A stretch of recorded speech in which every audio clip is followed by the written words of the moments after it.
Hi, I'm Suki Shogil. I'm a psychiatrist. I'm a professor of psychiatry and neuroscience at the IoPPN, and we initiated this project in the context of a demand from students to have slightly more clinical experience in terms of managing disorders. My name is Dr. Patrick Davey. I'm a psychiatrist based at the Bethlehem Royal Hospital. I was involved in the mental health case studies online project as a kind of link man between the clinical team and then the technology team, as well as with the students as well. The project's really an opportunity for students to be able to practice the learning that they've acquired during lectures and to be able to apply that to a clinical case where they can actually run through a series of decisions that might be made in an individual who presents to them in their clinic or in a GP surgery. The students that we have are very keen on having clinical careers. In order to do that, it's very helpful for them to be able to demonstrate that they're able to apply their learnt knowledge in a clinical scenario.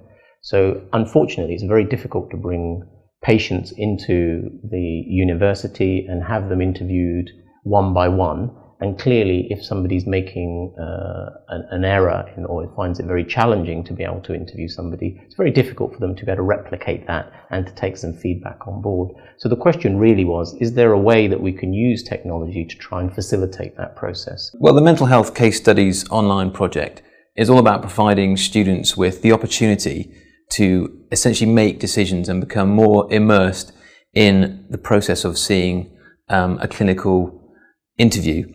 Historically, students might go and observe someone doing that, or they might themselves eventually be able to do that, but the resources you need to facilitate that for a large group of people are very difficult to find. What this project hopefully does is fill that gap, therefore enabling students an earlier experience of a clinical intervention, but in a fairly safe environment where they can make decisions, but there's no real issue with the outcome of those. And then they can get that experience of the clinical work ahead of actually going into a clinic themselves. The primary challenge is to get some resource in order to be able to make that happen. From finding clinicians who are happy to write some case scenarios for us, which are detailed enough for us to turn into a storyboard, which we can then give to actors in order for them to be able to use for the videoing that we plan to do. And then subsequent to that, we need somebody who can edit that in an appropriate way. We need somebody to be able to go through the decision trees that we make in order to be able to plot where they narrow, where they diversify, or whether they cycle back.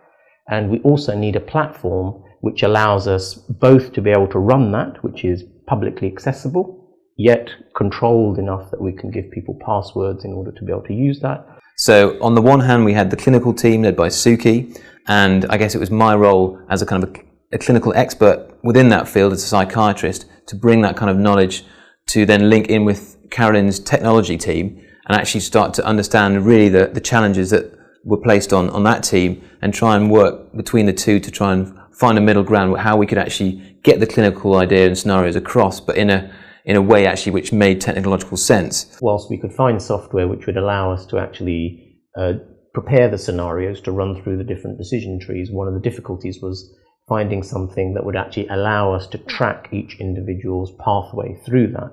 And we wouldn't be able to use the software for assessment or kind of tracking without having that data tree. And what that now allows us to do is actually take that data and use that for research purposes. Essentially, if we can identify a gold standard track through that, how closely does each individual taking that assessment map onto that gold standard? And that's an area of statistics that's still under development.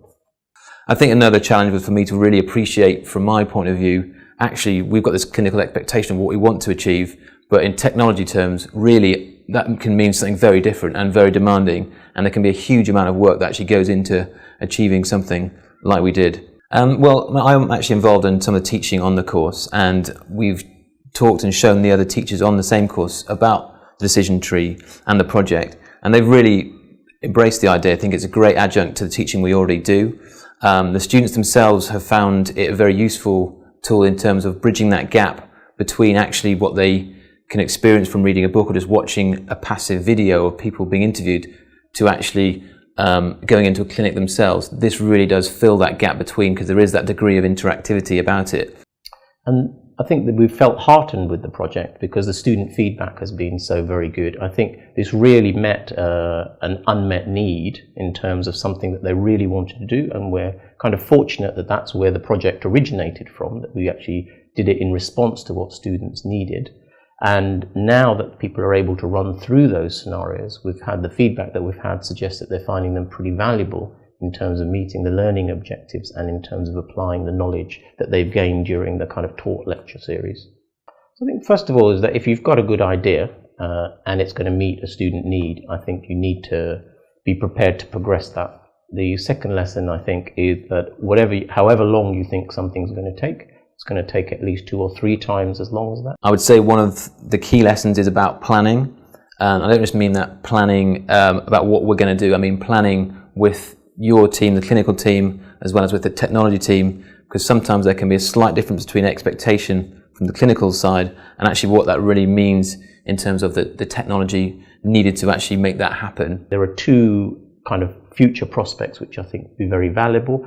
One is whether we can turn this into an app where folk can learn about low-grade common disorders and use these kind of scenarios to work, rather than have a list of symptoms that they might check themselves against, say, do I feel, do I think I've got anxiety or depression, that you could actually work through one of these interactive scenarios to think, actually, I've arrived at a point where I may need referral to somebody, or I should seek some help for that. And the second thing is that now we've got this concept proven that we can deliver these case scenarios, that actually it might be interesting to be able to do that for a much wider range of clinical disorders than we have been able to so far.